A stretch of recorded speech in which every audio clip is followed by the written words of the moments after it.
Propose d'écouter la façon dont Bergman parle d'Harriet Anderson, c'est interprété par le comédien Georges Claes, puisque cette créature dont vous parlez, elle est à la fois, elle s'impose au créateur et en même temps lui-même arrive à redoubler sa création à travers la caméra qu'il pose sur lui. Écoutez. Je n'ai jamais réalisé de film moins compliqué que Monica. Nous sommes tout bonnement partis le tourner. Nous nous réjouissions de notre liberté. Présenter un talent aussi original que celui de Harriet Anderson et observer la façon avec laquelle elle évoluait devant la caméra fut une expérience riche d'enseignements. Harriet Anderson est un des rares génies cinématographiques. On n'en rencontre que très peu d'exemplaires sur les tortueux sentiers de la jungle de notre métier. Un exemple, l'été est terminé, Harry n'est pas à la maison et Monica sort avec Lelle. Au café, Lelle met en marche le jukebox. Dans le vacarme du swing, la caméra se tourne vers Harriet. Et Harriet déplace son regard, d'abord posé sur son partenaire, pour le planter droit dans l'objectif de la caméra.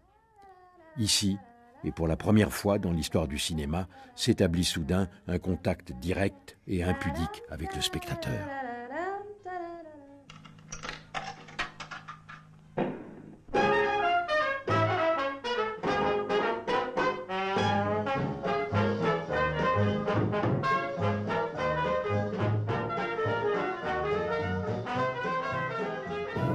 À la fois, c'est une chose de défi et en même temps, comme un appel au secours et une chose de souffrance.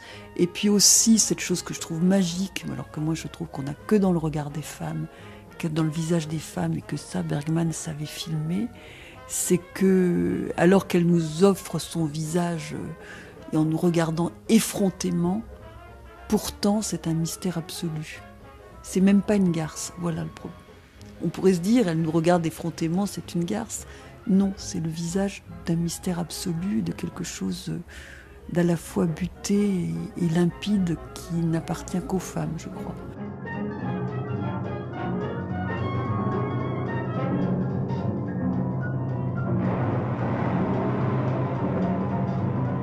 Bergman est le cinéaste de l'instant. Sa caméra cherche une seule chose, saisir la seconde présente dans ce qu'elle a de plus fugitif et l'approfondir pour lui donner valeur d'éternité. Il faut avoir vu Monica, rien que pour ces extraordinaires minutes où Harriet Anderson, avant de recoucher avec un type qu'elle avait plaqué, regarde fixement la caméra, ses yeux rieurs, embués de désarroi, prenant le spectateur à témoin du mépris qu'elle a d'elle-même d'opter involontairement pour l'enfer contre le ciel. C'est le plan le plus triste de l'histoire du cinéma.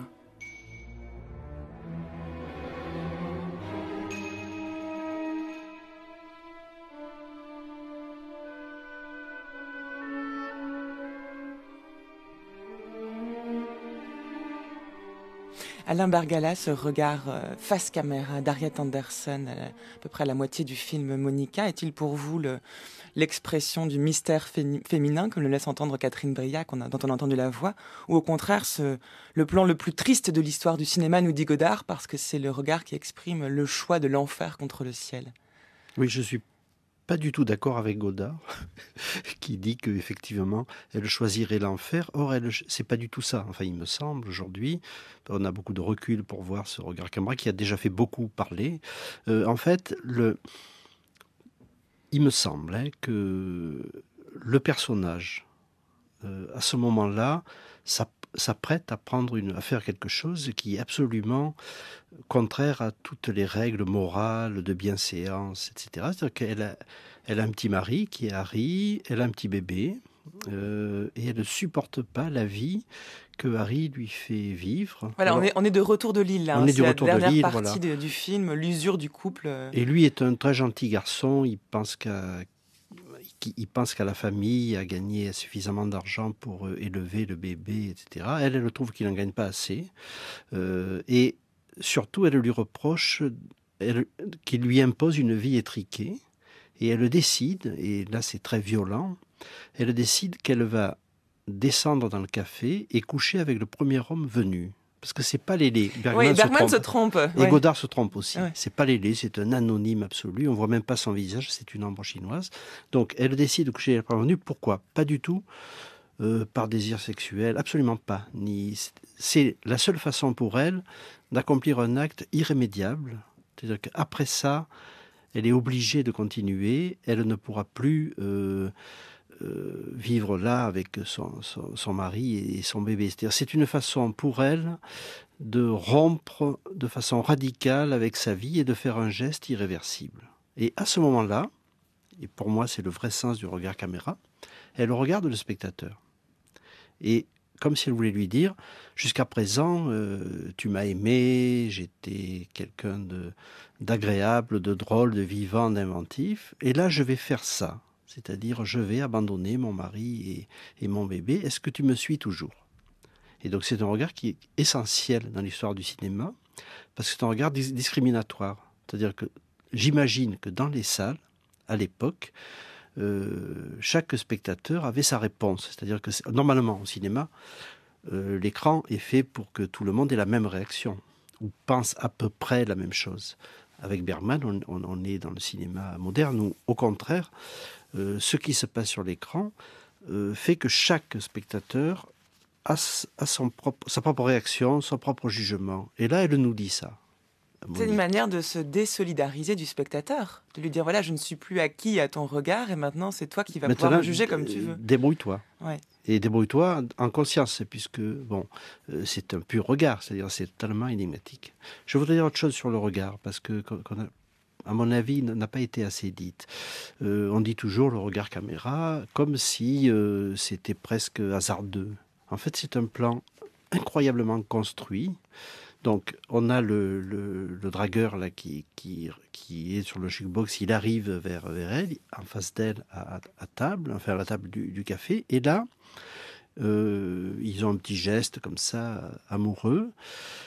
Et là, c'est très très marqué, c'est-à-dire que d'un seul coup, Harriet Andersson arrête de jouer dans la fiction avec son partenaire, ce qui est jusque-là était la seule façon de jouer, c'est-à-dire on jouait avec les autres personnages en faisant semblant, puisque le cinéma a toujours fait ça, que le spectateur était dans un autre monde. Le spectateur n'existe pas dans le monde de la fiction, et le cinéaste non plus.